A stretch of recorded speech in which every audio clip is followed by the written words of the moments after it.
وَلَقَدْ يَسَّرْنَا الْقُرْآنَ لِلذِّكْرِ فَهَلْ مِن مُّدَّكِرٍ.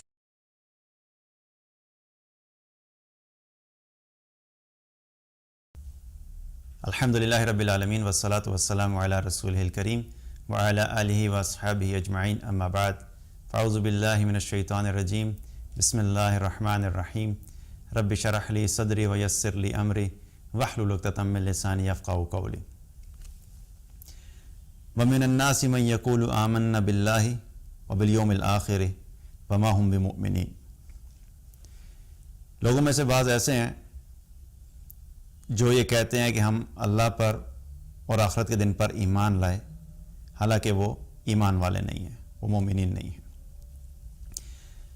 سورہ بقرہ کی آیت نمبر 8 اللہ سبحانہ تعالیٰ کچھ خاص طرح کے لوگوں کا ذکر کر رہا ہے کہ جو اپنے ایمان کا دعویٰ کرتے ہیں، جو یہ کہتے ہیں کہ ہم اللہ پر ایمان لائے، جو یہ کہتے ہیں کہ ہم آخرت کے دن پر ایمان لائے.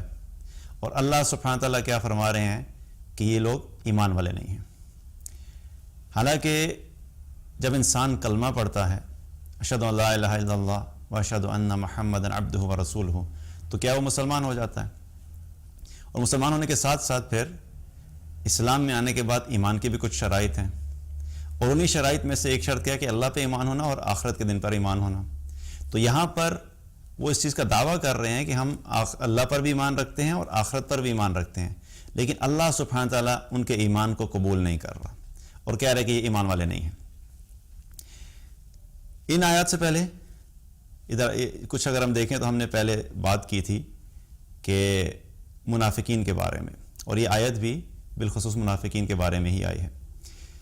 اب ہو کیا رہا تھا کہ مکہ میں جب اسلام پھیلنا شروع ہوا تو مکہ میں دو گروہ تھے، ایک بالکل جو ایمان والے تھے اور دوسری طرف وہ لوگ تھے جو کھلم کھلا کفار تھے.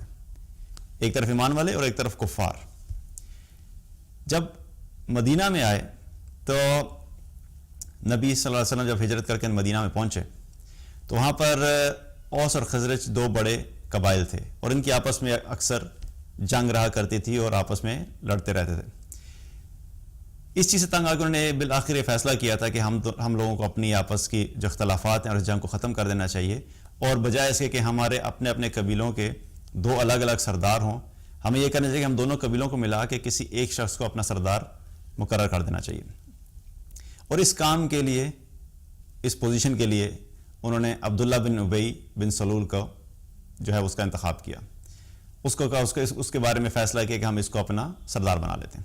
اب ایک طرف اس کی سرداری کا تاج پوشی ہونے والی تھی، اور اتنے میں کیا ہوا کہ نبی صلی اللہ علیہ وسلم ہجرت کر کے مدینہ میں پہنچ گئے. جو ہی آپ صلی اللہ علیہ وسلم ہجرت کر کے مدینہ میں پہنچے تو سارے لوگوں کا جو فوکس تھا وہ نبی صلی اللہ علیہ وسلم کی طرف ہو گیا، اسلام کی طرف ہو گیا، اور اس کی جو تاج پوشی اور سرداری والی جو سیریمنی ہونی تھی وہ سب کیا ہو گیا، ڈیلے ہو گیا.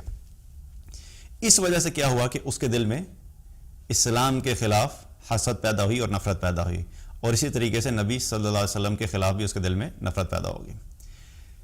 اس کے بعد کیا ہوا کہ جب غزوہ بدر ہوا تو غزوہ بدر میں مسلمانوں کو فتح نصیب ہوئی، بڑی واضح فتح نصیب ہوئی، اور اللہ تعالیٰ نے مسلمانوں کو عزت دی، وقار دیا، اور بہت سا مال غنیمت بھی ان کے ہاتھ لگا، اور جو کفار کا زور تھا وہ ٹوٹ گیا، مسلمانوں کی جو ہے وہ طاقت بڑھ گئی.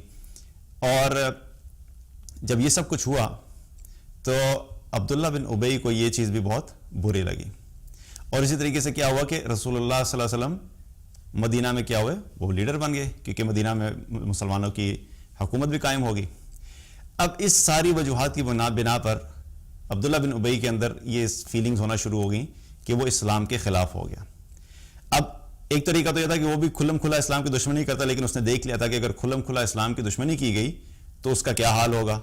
تو اس نے کون سا راستہ اختیار کیا کہ اس نے ظاہری طور پہ اسلام کو اپنا لیا، اور اس نے کلمہ پڑھ لیا، اس نے یہ شو کیا کہ میں مسلمان ہوں، لیکن دل میں کیا تھا کہ دل میں اس کے کفر تھا، وہ دل سے اسلام نہیں لایا، ایمان نہیں لایا. تو اسی رویے کو اللہ سبحانہ تعالیٰ یہاں پر اس کا ذکر کر رہے ہیں کہ لوگوں میں سے کچھ ایسے ہیں جو یہ کہتے ہیں کہ ہم اللہ پر ایمان لائے اور ہم آخرت کے دن پر ایمان لائے، حالانکہ وہ مومن نہیں ہیں، کیونکہ ان کی زبان پہ کچھ اور ہے اور ان کے دل میں کچھ اور ہے. تو یہاں سے بیسیکلی منافقت کا یا نفاق کا آغاز ہوا. اب کیا ہوا کہ مدینہ میں 3 طرح کے گروہ ہو گئے.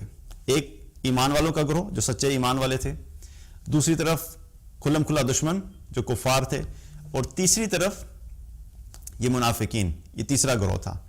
تو یہ مدینہ میں ان کا آغاز ہوا اور یہاں سے منافقت کا آغاز ہوا. اور جو منافقین کا جو رویہ تھا وہ کرتے کیا تھے کہ ایک تو وہ ظاہری طور پہ یہ شو کرتے تھے کہ وہ مسلمان ہیں, اور صرف شو نہیں کرتے تھے بلکہ وہ آگے بڑھ بڑھ کے کئی دفعہ دین کی باتیں ایسے لوگوں کو بتاتے تھے کہ جیسے ان سے بڑا دین کا خیر خواہ کوئی نہیں ہے. مثال کے طور پہ جو عبداللہ بن ابی تھا, جب بھی آپ صلی اللہ علیہ وسلم کوئی خطبہ دینے لگتے تھے تو پہلی صف میں بیٹھا ہوتا تھا اور وہ کھڑا ہو کے آواز لگاتا تھا کہ لوگوں بات سنو, یہ اللہ کے رسول ہے, ان کی بات سنو. تو وہ یہ شو کرنا چاہتا تھا کہ یہ دین کا بڑا خیر خواہ ہے, وہ یہ شو کرنا چاہتا تھا کہ وہ اللہ کے رسول صلی اللہ علیہ وسلم کی بات کو بڑی ویلیو دیتا ہے, بڑی امپورٹنس دیتا ہے, بڑی اہمیت دیتا ہے. لیکن چونکہ دل میں نفاق تھا تو اس کے وہ ظاہری طور پہ سب کرنا بھی کیا ہوا کہ اللہ تعالیٰ نے اس کو رد کر دیا. اور سورہ منافقون کی پہلی آیت میں ہی اللہ سبحانہ تعالیٰ نے کیا فرمایا, اذا جاءک المنافقون قالوا نشهد انک لرسول اللہ, کہ یہ جو منافقین ہیں آپ کے پاس آگے کہتے ہیں کہ یہ گواہی دیتے ہیں کہ ہم یہ گواہی دیتے ہیں کہ آپ اللہ کے رسول ہیں. تو وہ کیا کرتا تھا, وہ بڑی بڑی گواہی دیتا تھا, بڑی بڑی باتیں کرتا تھا کہ آپ صلی اللہ علیہ وسلم کے بارے میں, کہ وہ لوگوں کو شو کرنا چاہتا تھا کہ میں کہہ رہا ہوں کہ اللہ کے رسول ہیں. تو اللہ سبحانہ تعالیٰ نے کیا فرمایا, واللہ یعلم انک لرسولہ, کہ اللہ تعالیٰ جانتا ہے کہ آپ اللہ کے رسول ہیں, اس کو کہنے کی ضرورت نہیں ہے. اور پھر اللہ تعالیٰ نے کیا فرمایا, واللہ یشہد ان المنافقین لکاذبون, اللہ تعالیٰ اس چیز کی گواہی دیتا ہے کہ جو منافقین ہیں یہ جھوٹے ہیں, یہ جھوٹ بول رہے ہیں. حالانکہ وہ کہہ رہے تھے, کہتے ہوئے تھے کہ اللہ کے رسول ہیں, لیکن اللہ سبحانہ تعالیٰ کیا فرما رہا ہے کہ یہ جھوٹ بول رہا ہے. جھوٹ بولنے سے کیا مراد ہے, جو بات وہ کہہ رہے ہیں وہ بات ٹھیک کر رہے ہیں, لیکن جو کیفیت ان کے دل میں ہے یہ وہ بات کر رہے ہیں جو ان کے دل میں نہیں ہے. یہ زبان سے کہہ رہے ہیں کہ آپ اللہ کے رسول ہیں, لیکن اللہ سبحانہ تعالیٰ اس چیز کی گواہی دے رہے ہیں کہ نہیں, یہ جھوٹ بول رہے ہیں کیونکہ ان کے دل میں یہ چیز نہیں ہے جو ان کی زبان کے اوپر ہے. تو یہ جو رویہ ہے کہ ظاہری طور پہ کہنا کہ اسلام کی بڑی بڑی باتیں کرنا اور اسلام کی خیر خواہی شو کرنا, اور دل میں بالکل ذرا سی بھی فیلنگ نہ ہونا, یہ کیا ہے, یہ بھی منافقانہ رویہ ہے. تو اس کے بارے میں بھی کیا ہے کہ احتیاط کرنی چاہیے کہ ہم جب بات کریں تو کوشش یہ کرنی چاہیے کہ انسان مستقل اس کوشش میں رہے کہ جو الفاظ زبان پہ ہیں وہی فیلنگز دل کے اندر بھی ہوں. ان دونوں کو آپس میں سنکرنائز ہونا چاہیے, ان میں موافقت ہونی چاہیے تاکہ ہمارے اندر وہ نفاق والا پہلو نہیں ہو. اب دیکھا جائے تو وہ حقیقت میں اسلام کا دشمن بنا کیوں؟ اصل وجہ جو اس کی بنی وہ یہ تھی کہ جب انسان کے دل میں دنیا کی محبت ہوتی ہے, انسان کے دل میں اپنی پوزیشن کی محبت ہوتی ہے اور اپنی خواہش کو پورا کرنے کے لیے, اس دنیا کو حاصل کرنے کے لیے, اس دنیا کے مال کو حاصل کرنے کے لیے کہ لوگ میری تعریف کریں, میرا بڑا نام ہو, میں بڑا سردار ہوں, میری بڑی پوزیشن ہو, میں ہر جگہ پہ جاؤں تو بس میری باتیں ہوں, مال میرے پاس سب سے زیادہ ہونا چاہیے, سب سے زیادہ میری عزت ہونی چاہیے. تو یہ جو انسان کے دل میں یہ کیفیت ہوتی ہے کہ ہر جگہ پہ ہر چیز میں وہ اپنے آپ کو بڑا سمجھنا چاہتا ہے, تو یہ چیز اس کو ملنے والی تھی. لیکن جب اس کو یہ نہیں ملی تو اس ضد میں اس نے کیا کیا کہ جب اس کے ہاتھ سے یہ دنیا کی مال و متاع جانا شروع ہو گیا اور اس کو جو سٹیٹس ملنے والا تھا, اس کو جو پوزیشن ملنے والی تھی وہ بھی اس کے ہاتھ سے چلی گئی. اس وجہ سے کیا ہوا کہ بجائے اس کے وہ حق کو تسلیم کرتا اور نبی صلی اللہ علیہ وسلم کو سچا رسول مانتا اور آپ صلی اللہ علیہ وسلم کی اتباع میں آتا, اس نے کیا راستہ اختیار کیا کہ اپنی اس خواہش کو پورا کرنے کے لیے اس نے غلط راستہ اختیار کیا جو کہ منافقت کا راستہ تھا. تو یہاں سے کیا ہوا کہ منافقت کا آغاز ہوا. اب نفاق جو ہے اس کو اگر دیکھا جائے تو نفاق حقیقت میں اس کی 2 طرح کی قسمیں ہیں. ابن کثیر رحمۃ اللہ علیہ نے اس آیت کی تفسیر میں 2 قسمیں بیان کی ہیں. پہلی قسم کیا ہے, اعتقادی نفاق. اعتقادی نفاق کا کیا مطلب ہے کہ جب کوئی انسان اسلام میں داخل ہو رہا تھا, داخل ہوتے وقت اس کو اپنے دل میں پتا ہے کہ وہ سچے دل سے ایمان نہیں لا رہا, جو کہ عبداللہ بن ابی اور اس کے ساتھیوں کا بھی معاملہ تھا کہ پہلے دن سے ہی ان کے دل میں کفر تھا, لیکن وہ صرف اوپر سے ظاہر کرنا چاہتے تھے کہ ہم مسلمان ہیں. تو یہ کیا ہے, یہ اعتقادی نفاق ہے. اور اس کا جو شخص اعتقادی نفاق کے ساتھ رہتا ہے ایک امت مسلمہ میں یا مسلمانوں میں رہتا ہے تاکہ مسلمانوں کی بہت سی باتوں کا پتہ لگایا جا سکے, ان کی کوئی مخبری کی جا سکے, ان کی کیا کیا اسٹرینتھس ہیں ان کے بارے میں پتہ لگایا جا سکے, ان کی معلومات لے کے انہی کے خلاف استعمال کی جائیں اور دشمنوں کو دی جائیں. تو یہ جو رویہ ہے کہ دل میں کفر اور اوپر سے صرف اپنے آپ کو مسلمان ظاہر کرنا, یہ اعتقادی نفاق ہے. یہ جو نفاق ہے اس کے بارے میں اللہ سبحانہ تعالیٰ نے کیا فرمایا کہ یہ وہ لوگ ہوں گے جو جہنم کے سب سے نچلے درجے میں ہوں گے. ان المنافقین فی الدرک الاسفل من النار, منافقین جہنم کے سب سے نچلے درجے میں ہوں گے. تو یہ جو ہے اعتقادی نفاق والے, اور یہ ہمیشہ کے لیے جہنم میں رہیں گے, کیونکہ یہ کفار سے بھی بدترین ہے. کیونکہ جو آپ کا دشمن ہوتا ہے, کھلا دشمن ہوتا ہے, انسان کھلے دشمن کے خلاف تو کچھ نہ کچھ احتیاط کر سکتا ہے, کچھ پلاننگ کر سکتا ہے, لیکن جو انسان آپ کے ساتھ ہو, ظاہری طور پہ آپ کو یہ شو کرے کہ وہ آپ کا دوست ہے, ظاہری طور پہ وہ یہ شو کرے کہ وہ مسلمان ہے, لیکن وہ اندر سے ہی مسلمانوں کے خلاف ہو, تو ایسا شخص کفار سے اور کھلے دشمن سے بھی زیادہ بدتر ہوتا ہے. اسی لیے اللہ سبحانہ تعالیٰ نے اس طرح کے لوگوں کا جو ٹھکانہ ہے وہ جہنم کا سب سے نچلا درجہ بتایا, جو کہ کفار اور مشرکین سے بھی نیچے ہوں گے. سخت ترین عذاب ان کو دیا جائے گا اور یہ ہمیشہ عذاب میں رہیں گے. دوسری کیٹیگری نفاق کی کیا ہے, وہ ہے عملی نفاق. عملی نفاق جو ہے اعتقادی نفاق سے تھوڑا کم درجے کا ہے. یہ بھی بدترین جو ہے وہ عمل ہے اور اس کی بھی سزا جو ہے جہنم ہے, لیکن بالآخر یہ لوگ جہنم سے اپنی سزا کے بعد نکل آئیں گے, کیونکہ یہ وہ لوگ ہیں جو دل سے مسلمان ہیں لیکن اپنے اعمال کی وجہ سے ان کے اندر منافقت آ گئی, یا ان کے کچھ اعمال ایسے ہیں جو کہ منافقانہ اعمال ہیں, جن کو اللہ سبحانہ تعالیٰ نے اور نبی صلی اللہ علیہ وسلم نے کہا کہ یہ منافقین کی علامات ہیں. ایک حدیث میں آتا ہے, نبی صلی اللہ علیہ وسلم نے فرمایا, صحیح مسلم کی روایت ہے, کہ منافقین کی 3 علامات ہیں. پہلی چیز کیا فرمائی کہ جب وہ بات کرے تو جھوٹ بولے. دوسری چیز, جب وعدہ کرے تو وعدہ خلافی کرے. اور تیسری چیز, جب امانت رکھوائی جائے تو امانت میں خیانت کرے. یہ 3 علامات نبی صلی اللہ علیہ وسلم نے بتائیں کہ جس شخص میں یہ 3 علامات ہیں وہ پکا منافق ہے.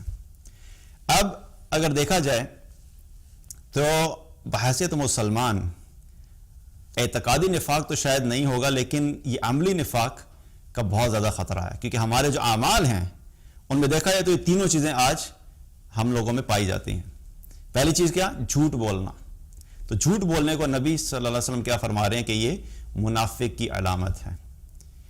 تو دیکھا جائے تو آج کیا ہے, آج ہم لوگوں کے اندر جھوٹ بولنا کتنا کامن ہے. اکثر لوگ جھوٹ بولتے ہیں, بات پہ جھوٹ بولتے ہیں, چھوٹی بات ہو بڑی بات ہو جھوٹ چل رہا ہوتا ہے, اور بولتے ہوئے ہمیں یہ بھی احساس نہیں ہوتا کہ ہم جھوٹ بول رہے ہیں, کیونکہ جھوٹ بول کے انسان اتنا زیادہ عادی ہو چکا ہوتا ہے جھوٹ بولنے کا کہ اس کو یہ بھی احساس نہیں ہوتا کہ اب میں نے جو بات کی سچ بولی ہے کہ جھوٹ بولی ہے. تو بات کرتے ہوئے بہت احتیاط کرنی چاہیے, کیونکہ جھوٹ صرف یہی نہیں ہوتا کہ انسان جان بوجھ کے جس چیز کو سمجھتا ہے اس کو جھوٹ کہے. مثال کے طور پہ اگر کوئی شخص یہ پوچھے کہ آپ کل وہاں پہ گئے تھے, اور وہ شخص وہاں پہ گیا تھا اور وہ کہ میں نہیں گیا, یہ تو پتہ ہے اس کو کہ میں جو جھوٹ بول رہا ہے. لیکن کچھ جھوٹ ایسے ہوتے ہیں کہ جو حقیقت کچھ اور ہوتی ہے, لیکن اس کو کچھ اور بتانا یا بڑھا چڑھا کے بتا دینا یہ بھی جھوٹ میں آتا ہے. تو یہ والا جو جھوٹ ہے یہ بھی بہت کامن ہے ہمارے یہاں, کہ بات تھوڑی سی ہوئی لیکن اس کے اوپر 2-4 لگا کے اس کو اس طریقے سے پریزنٹ کیا کہ وہ حقیقت سے ہی بالکل الگ ہو گئی. تو یہ بھی جھوٹی کی قسم میں آتا ہے. تو پہلی چیز کیا بتائی کہ جھوٹ بولنا جو منافقت کی علامت ہے. اور دوسری چیز کیا, جب وعدہ کرے تو وعدہ خلافی کرے, کہ آپ نے کسی سے وعدہ کیا, کسی سے کوئی کمٹمنٹ کی, چاہے مال سے متعلق ہو, چاہے ملنے سے متعلق ہو, چاہے آپ نے کسی کو کوئی چیز پہنچانی تھی, یا آپ نے کچھ بھی کرنا تھا, آپ نے وعدہ کیا کہ میں فلاں وقت پہ فلاں کام کر دوں گا, یا فلاں وقت میں وہاں پہ ملنے کے لیے آ جاؤں گا, یا کوئی بھی کمٹمنٹ کی, تو وعدہ کر کے وعدہ خلافی کرنا یہ بھی منافقانہ رویہ, یہ بھی منافق کی علامت ہے. اب ایک بات تو یہ ہے کہ انسان جس وقت وعدہ کر رہا ہے اور اس کو پتہ نہیں تھا کہ آگے جا کے کچھ چیزیں حالات تبدیل ہو جائیں گے, اور اس کی حالات کے تبدیل ہونے کی وجہ سے اس نے اپنی کمٹمنٹ چینج کر دی, ایک الگ بات ہے. مثال کے طور پہ آپ نے کسی کو کہا کہ میں کل شام کو 7 بجے تم سے ملنے کے لیے آؤں گا. اب جب آپ کمٹمنٹ کر رہے تھے تو اس وقت تو آپ کا پورا ارادہ تھا کہ آپ نے اگلے دن 7 بجے ملنے جانا ہے, لیکن کیا ہوا کہ اگلے دن دوپہر کو 2 بجے 3 بجے کسی بھی ٹائم پہ کوئی ایسا کام آ گیا, کہ کوئی ایسی ایمرجنسی آ گئی جس کی وجہ سے آپ کو اسی ٹائم پہ کہیں اور جانا پڑ گیا. اب اس سچویشن میں اگر آپ اپنی کمٹمنٹ چینج کرتے ہیں تو ایک الگ بات ہے, لیکن جب وعدہ کر رہے ہیں اس وقت اگر آپ کو پتہ ہے کہ نہیں آپ جو بات کر رہے ہیں اور وعدہ کر کے آپ نے پورا نہیں کرنا یا پورا نہیں کر سکیں گے, اس کے باوجود کمٹمنٹ کر دی, تو یہ کیا ہے؟ یہ وعدہ خلافی ہے. یہ بھی کیا ہے؟ یہ بھی منافقت کی علامت ہے، یہ بھی نفاق کی علامت ہے. اور تیسری چیز کیا فرمائی آپ صلی اللہ علیہ وسلم نے؟ کہ جب کہ امانت میں خیانت کرے. اور امانت جو ہے وہ ہمارے پاس امانت دو طرح کی امانت ہے. ایک وہ امانت ہے جو اللہ سبحانہ تعالیٰ نے ہمیں دی ہے، ہماری جان، ہمارا مال، جو کچھ بھی اللہ تعالیٰ نے ہمیں دیا وہ اللہ کی امانت ہے. اس امانت کو بھی صحیح طریقے سے صحیح جگہ پہ استعمال کرنا جیسے اللہ سبحانہ تعالیٰ نے اس کو استعمال کرنے کا حکم دیا ہے. تو یہ علامت ہوگی جو اللہ سبحانہ تعالیٰ کی طرف سے ہے. اور دوسری امانت کیا ہے؟ جو لوگوں کے ساتھ ہوتی ہے. کسی شخص نے آپ کو کوئی چیز دی امانت کے طور پہ کہ یہ میں آپ سے واپس لوں گا، اور اس امانت میں کیا کیا؟ خیانت کر دی. آپ کو کسی نے کوئی ذمہ داری دی کہ آپ نے 9 to 5 جاب کرنی ہے اور اس جاب میں یہ کام کرنے ہیں، اور آپ اگر نہیں کرتے تو کیا ہو گیا؟ امانت میں خیانت ہو گئی. کسی نے آپ کو مال دیا تھا کہ مال آپ نے یہ رکھ لیں اور میں آپ سے فلاں دن جو ہے لے لوں گا. اب آپ نے کیا کہ اس کو بغیر پوچھے اس سے استعمال کر لیا اور سوچا کہ اس وقت تک میرے پاس کہیں اور سے مال آ جائے گا تو میں اس کو واپس کر دوں گا. تو کیا ہوا کہ یہ بھی بغیر پوچھے استعمال کیا تو امانت میں خیانت ہوگی. تو یہ بھی کیا ہے؟ یہ بھی نفاق کی علامت ہے. تو 3 چیزیں ہوگی: جھوٹ بولنا، وعدہ خلافی کرنا اور امانت میں خیانت. ان تینوں چیزوں کو آپ صلی اللہ علیہ وسلم نے کیا فرمایا کہ یہ نفاق کی علامت ہے.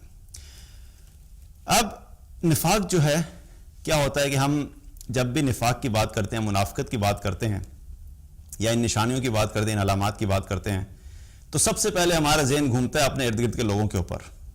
اچھا یہ فلاں شخص جو ہے نا یہ تو جب بھی بات کرتا ہے یہ واقعی جھوٹ بولتا ہے، تو یہ تو ہو گیا منافق. اچھا فلاں کے پاس امانت رکھوائی تھی میں نے، اس نے تو فلاں وقت میں میرے ساتھ یہ کیا تھا، اس نے امانت میں خیانت کر دی تھی، یہ بھی ہو گیا منافق. اچھا فلاں نے وعدہ کیا تھا، وعدہ کر کے اس نے 2-3 دفعہ میرے ساتھ پورا نہیں کیا، تو یہ بھی ہو گیا منافق. تو کیا ہوتا ہے کہ فوراً ہم دوسروں کو منافق کی لسٹ میں ڈالنا شروع کر دیتے ہیں. حالانکہ ایمان والوں کا ایٹیچیوڈ اور رویہ کیا ہوتا ہے کہ جب بھی کوئی دین کی بات سنتے ہیں سب سے پہلے انہیں اپنی فکر پڑتی ہے، کیونکہ میرے اندر تو یہ سب علامتیں نہیں ہیں. اپنا جائزہ لینا چاہیے، اپنا محاسبہ کرنا چاہیے، اپنی فکر ہونی چاہیے.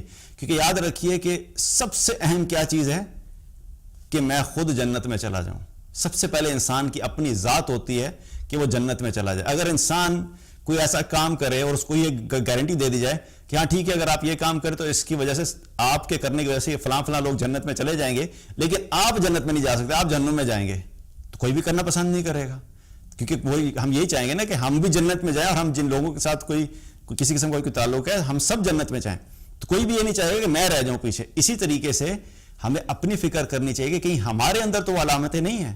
اگر کوئی اور شخص اپنے آپ کو درست نہیں کر رہا، اپنی اصلاح نہیں کر رہا، تو ٹھیک ہے اس کو بتانا ہے، اس کو بتانا ہے کہ بھئی صحیح کیا اور غلط کیا ہے، لیکن اصل میں اپنی اصلاح مقصود ہے، اپنے آپ کو ٹھیک کرنا ہے. تو ہمیں اپنے اندر دیکھنا ہے کہ ہمارے اندر تو ایسی علامتیں نہیں ہیں. کیونکہ صحابہ کا بھی یہی طریقہ تھا. صحابہ کو جب بھی کوئی بات پتہ لگتی تھی وہ فوراً اپنے بارے میں سوچنا شروع کر دیتے تھے کہ میرے اندر تو ایسی کوئی علامت نہیں ہے. رسول اللہ صلی اللہ علیہ وسلم نے جب آپ صلی اللہ علیہ وسلم کو اللہ تعالیٰ نے منافقین کے بارے میں بتا دیا تھا کہ فلاں شخص جو ہے وہ منافق ہیں، تو جب وہ لسٹ تھی وہ حذیفہ بن یمان رضی اللہ عنہ کے پاس وہ لسٹ تھی منافقین کی. تو جب صحابہ کو پتہ لگا کہ نبی صلی اللہ علیہ وسلم نے حذیفہ بن یمان رضی اللہ عنہ کو وہ لسٹ بتا دیا کہ کون شخص منافق ہے، تو بہت سے صحابہ تھے جو اپنے لیے فکر مند ہو گئے کہ ہم لوگ تو اس میں شامل نہیں ہیں. یہاں تک کہ عمر بن خطاب رضی اللہ عنہ وہ حذیفہ بن یمان رضی اللہ عنہ کے پاس آئے اور آ کے کہا کہ میں تمہیں اللہ کا واسطہ دے کے کہتا ہوں کہ مجھے بتاؤ کہ کہیں اس لسٹ میں میرا نام تو شامل نہیں ہے. حالانکہ عمر رضی اللہ عنہ کا کیا مقام ہے؟ نبی صلی اللہ علیہ وسلم نے کیا فرمایا کہ میرے بعد اگر کوئی نبی ہوتا تو عمر ہوتا، اور فرمایا کہ جس راستے سے عمر گزرتا ہے شیطان وہ اپنا راستہ تبدیل کر لیتا ہے. تو یہ مقام تھا عمر رضی اللہ عنہ کا، اور ایمان اور تقوی کے بہت اعلیٰ درجے کے اوپر تھے. اس کے باوجود انہیں اپنی فکر ہوئی کہ میرا نام تو نہیں ہے. اسی طریقے سے ہمیں اپنی فکر کرنی چاہیے کہ جو بھی کوئی عمل ہے ہمیں اپنی ذات کو دیکھنا چاہیے کہ میرے اندر تو وہ بات نہیں ہے، کہ ایسی علامتیں تو نہیں ہے کہ میں تو ناکام لوگوں میں شامل نہیں ہو رہا. اور اسی طریقے سے دیکھیے کہ یہ جو نفاق اور ایمان کا معاملہ ہے، حقیقت میں سب سے زیادہ فکر مند کون ہوتا ہے؟ نفاق کی جو فکر ہے وہ فکر بھی ایمان والے کو ہی ہوتی ہے، کیونکہ جس کے پاس خزانہ ہے اسی کو لٹنے کا ڈر ہوگا، جس کے پاس کچھ ہے ہی نہیں اس کو فکر کیا ہے. تو جو ایمان والا ہے اس کو ایمان کی ویلیو کا پتہ ہے، اس کو ایمان کی قیمت کا پتہ ہوتا ہے کہ یہ کتنی قیمتی چیز ہے، کیونکہ ایمان میرے پاس سے چلا گیا تو میں بس ختم ہو گیا، میں تو دنیا اور آخرت دونوں میں ناکام ہو گیا. اسی لیے اس کو فکر ہوتی ہے. جو منافق ہوتا ہے اس کو کبھی بھی اپنے نفاق کی فکر نہیں ہوتی، وہ اپنے نفاق سے بالکل مطمئن ہوتا ہے کہ نہیں، میں تو منافقین میں شامل نہیں ہوں. تو یہ بھی ہمارا ایک لٹمس ٹیسٹ ہے کہ اگر ہمیں اپنے بارے میں یہ فکر نہیں ہے کہ کیا ہم منافقین میں سے تو نہیں ہے، یا ہماری کوئی ایسے کام تو نہیں ہے جو ایسی علامتیں ہمارے اندر تو نہیں ہے جو کہ منافق کی علامت ہوتی ہے، تو ہمیں فکر کرنی چاہیے کہ یہ فکر نہ ہونا بھی جو ہے یہ بھی فکر کی بات ہے کہ ہم کیوں اس کے بارے میں اتنے مطمئن ہو گئے ہیں، جبکہ صحابہ جو تھے سب کچھ ہونے کے باوجود، اللہ کی طرف سے گارنٹی ملنے کے باوجود بھی پریشان ہوتے تھے کہ کہیں ہمارے اندر کوئی نفاق تو نہیں ہے. اس کی مثال ایسے ہی ہے کہ اگر کسی کا ایک گھر ہے اور اس گھر میں کچھ بھی نہیں ہے، ایک کمرہ ہے اور خالی ہے، اب جب وہ باہر نکلے گا تو اس میں وہ دروازہ لگائے یا نہ لگائے، بند کرے یا نہ کرے، اس کو کوئی فکر نہیں ہے کہ کوئی پیچھے چور آئے گا، کوئی ڈاکو آئے گا، کوئی سامان لے کے جائے گا، کیونکہ کچھ ہے ہی نہیں تو وہ لے کے کیا جائے گا. اسی طریقے سے جس گھر میں مال پڑا ہوا ہے، سونا پڑا ہوا ہے، لاکھوں روپیہ پڑا ہوا ہے، تو وہ شخص کیا کرتا ہے، وہ رات کو سونے سے پہلے 2 دفعہ چیک کرتا ہے کہ میں نے دروازہ بند کیا ہے کہ نہیں کیا. اپنے 2 3 لاکس لگائے ہوئے ہوتے ہیں، پھر مال کو سنبھالنے کے لیے اور سونے کو سنبھالنے کے لیے الگ لاکرز رکھے ہوئے ہوتے ہیں، اور نکلنے سے پہلے بھی ساری احتیاط کرتا ہے. تو یہ سب کیا کرتا ہے کیونکہ اس کو پتا ہے کہ اس کے پاس کچھ ویلیوبل چیز ہے، تو کہیں کوئی ڈاکو آ گیا، چور آ گیا تو کوئی اس کے گھر سے لے کے نہ چلا جائے. اسی طریقے سے جو شیطان ہے، شیطان کے لیے جو سب سے امپورٹنٹ چیز ہے جو انسان کی وہ چوری کرنا چاہتا ہے، وہ کیا ہے؟ اس کا مال نہیں ہے، وہ اس کا ایمان ہے. تو جو ایمان والا ہوتا ہے اس کو یہ فکر لگی رہتی ہے کہ کہیں میری سب سے جو قیمتی چیز ہے وہ محفوظ رہے. اور نفاق کیا ہے؟ وہ ایمان کی ضد ہے کہ اگر دل میں ایمان نہیں ہے تو آہستہ آہستہ کیا ہوتا ہے کہ وہ انسان نفاق کی طرف جانا شروع ہو جاتا ہے. اس لیے اپنے ایمان کی فکر کرنی چاہیے اور اپنا جائزہ مستقل لیتے رہنا چاہیے کہ ہمارے اندر تو ایسی کوئی علامت نہیں ہے. اسی لیے ہمیں یہ دعا بھی سکھائی گئی، اللہم انی اعوذ بک من الشقاق والنفاق وسوء الاخلاق، کہ اللہ تعالیٰ سے پناہ مانگنی چاہیے کہ اللہ مجھے جھگڑالو پن سے بچا، مجھے منافقت سے بچا، اور مجھے برے اخلاق سے بچا. تو یہ اللہ سے دعا بھی کرنی چاہیے اور مستقل اپنے بارے میں فکر مند ہونا چاہیے. اللہ تعالیٰ سے مانگتے بھی رہنا چاہیے کہ اللہ سبحانہ تعالیٰ ہم سب کو اس بیماری سے بچا کے رکھے. اور پھر اللہ سبحانہ تعالیٰ نے آگے انہی کے بارے میں بتایا، یخادعون اللہ والذین آمنوا وما یخدعون الا انفسہم وما یشعرون، کہ یہ لوگ سمجھتے ہیں کہ یہ اللہ کو اور ایمان والوں کو دھوکہ دے رہے ہیں، حالانکہ یہ جانتے نہیں ہیں کہ یہ اپنے سوا اور کسی کو بھی دھوکہ نہیں دے رہے، اور اس چیز کو یہ سمجھتے نہیں ہیں، اس چیز کا یہ شعور نہیں رکھتے. تو جو منافقین تھے وہ کیا کر رہے تھے؟ وہ اپنے آپ کو بہت سمارٹ سمجھتے تھے، بڑے عقل مند سمجھتے تھے، بڑا انٹیلیجنٹ سمجھتے تھے. وہ یہ سمجھتے تھے کہ ہم یہ ایک ظاہری حلیہ بنا کے اور ایک ظاہری مسلمانہ روپ ڈھال کے مسلمانوں کو بیوقوف بنا رہے ہیں، اور وہ یہ بھی سمجھتے تھے کہ ہم اللہ کو بیوقوف بنا رہے ہیں معاذ اللہ، اور ہم ایمان والوں کو بھی بیوقوف بنا رہے ہیں. تو اللہ سبحانہ تعالیٰ کیا فرما رہے ہیں کہ یہ اتنے جاہل ہیں، یہ اتنے بیوقوف ہیں کہ ان کو خود یہ پتہ نہیں ہے کہ یہ اپنے علاوہ کسی اور کو بیوقوف نہیں بنا رہے. کیونکہ انسان کے جب اندر دل میں کچھ چور ہوتا ہے نا، وہ چاہے اوپر سے جتنا مرضی اچھا بنے، اس کا دل اس کو مستقل ملامت کرتا رہتا ہے، پہلی چیز. دوسری چیز یہ کہ اللہ سبحانہ تعالیٰ سے کوئی چیز چھپی نہیں ہے. آج 10 لوگوں کے سامنے، 20 لوگوں کے سامنے ایک مسلمان بن کے یا ایسا حلیہ بنا کے کوئی بھی شخص ان کو دھوکہ دے سکتا ہے کہ بڑا ایمان والا ہوں، بڑا مسلمان ہوں، میں بڑا دین کا خیر خواہ ہوں. لیکن حقیقت کیا ہے کہ اللہ سبحانہ تعالیٰ کیا فرماتا ہے، انہ علیم بذات الصدور، کہ اللہ تعالیٰ تو جو کچھ سینوں میں ہے اس کو بھی جانتا ہے. تو جو کچھ سینوں میں ہے اگر وہ جانتا ہے تو پھر اللہ کو تو کسی صورت میں بھی دھوکہ نہیں دیا جا سکتا. اور کل کو قیامت کے دن بھی حقیقت میں حساب کس نے لینا ہے؟ ہم کیا کرتے ہیں؟ ہم لوگوں کے سامنے اچھا بننے کی کوشش کرتے ہیں کہ لوگ ہمارے اچھے ہونے کی کوئی گارنٹی دے دیں، ہاں بھی فلاں شخص بڑا نیک ہے، اور لوگوں کے سامنے ہمیں شوق ہوتا ہے کہ ہم کسی طریقے سے نیک پارسا بن جائیں، حالانکہ کل کو حساب ہمارا لوگوں نے تو نہیں لینا. اسی طریقے سے جو منافقین تھے وہ کیا کرتے تھے؟ وہ اپنے ان اعمال کی وجہ سے سمجھتے تھے کہ ہم نے ایمان والوں کو جو ہے وہ بیوقوف بنا دیا. اور اگر مان بھی لیا جائے کہ کسی وجہ سے انہوں نے مسلمانوں کو یہ شو کر دیا کہ وہ بڑے ایمان کے دعوے کر رہے ہیں اور مسلمانوں کے بڑے خیر خواہ ہیں، لیکن حقیقت میں اللہ کو تو پتہ ہے کہ وہ کس جگہ کھڑے ہیں. اسی لیے اللہ سبحانہ تعالیٰ نے پچھلی آیت میں کیا فرمایا کہ اللہ تعالیٰ نے ان کے ایمان کو رد کر دیا، کہ اللہ سبحانہ تعالیٰ کہتا ہے کہ نہیں، یہ ایمان والے نہیں ہیں، چاہے جتنا مرضی دعویٰ کرتے رہے ایمان کا. تو اللہ سبحانہ تعالیٰ کیا فرما رہا ہے کہ یہ سوائے اپنے اور کسی کو بھی بیوقوف نہیں بنا رہے اور اس چیز کی یہ سمجھ نہیں رکھتے. تو یہ جتنے مرضی عقل مند ہوں، یہ اپنے آپ کو بہت بڑا انٹلیکچوئل سمجھیں، جب تک یہ نہیں سمجھتے کہ اللہ سبحانہ تعالیٰ اندر اور باہر دونوں کے حال کو جانتا ہے، تو جب تک ہم اپنے اندر کی اصلاح نہیں کر لیں، باہر کی صرف اصلاح کرنے سے بھی مسئلہ حل نہیں ہوتا. تو ہمیں فکر کیا کرنی چاہیے کہ ہمیں دین کے اعتبار سے ہمیں جس طرح ظاہری فکر ہوتی ہے کہ ظاہری حلیہ ہمارا دیندار ہو، یہ بھی ہمارے دین کا حصہ، ٹھیک ہے یہ بھی کرنا ہے، لیکن اس کے ساتھ ساتھ بلکہ اس سے کئی زیادہ ہمیں اپنے باطن کی اصلاح پہ فوکس کرنا چاہیے. کیونکہ نفاق جو ہے وہ دل کی کیفیت ہے. جس طرح ایمان دل کی کیفیت ہے، اسی طرح نفاق بھی دل کی کیفیت ہے. تو اپنے دل کا جائزہ لیتے رہنا چاہیے اور یہ جانتا رہنا چاہیے کہ کیا کوئی ایسی چیز تو یا کوئی ایسا عمل تو مجھ سے نہیں ہو رہا کہ جو کہ حقیقت میں سمجھ رہا ہوں کہ میں بڑا ایمان والوں لیکن میں نفاق والے اعمال کر رہا ہوں. اللہ تعالیٰ سے دعا ہے کہ اللہ تعالیٰ ہم سب کو دین کی فہم عطا فرمائے اور ہمیں کامل ایمان عطا فرمائے، وہ ایمان جو اللہ کے ہاں مقبول ہے، اور ہم سب کو اللہ تعالیٰ نفاق سے محفوظ رکھے. بارک اللہ علیہ ولکم. السلام علیکم ورحمۃ اللہ وبرکاتہ.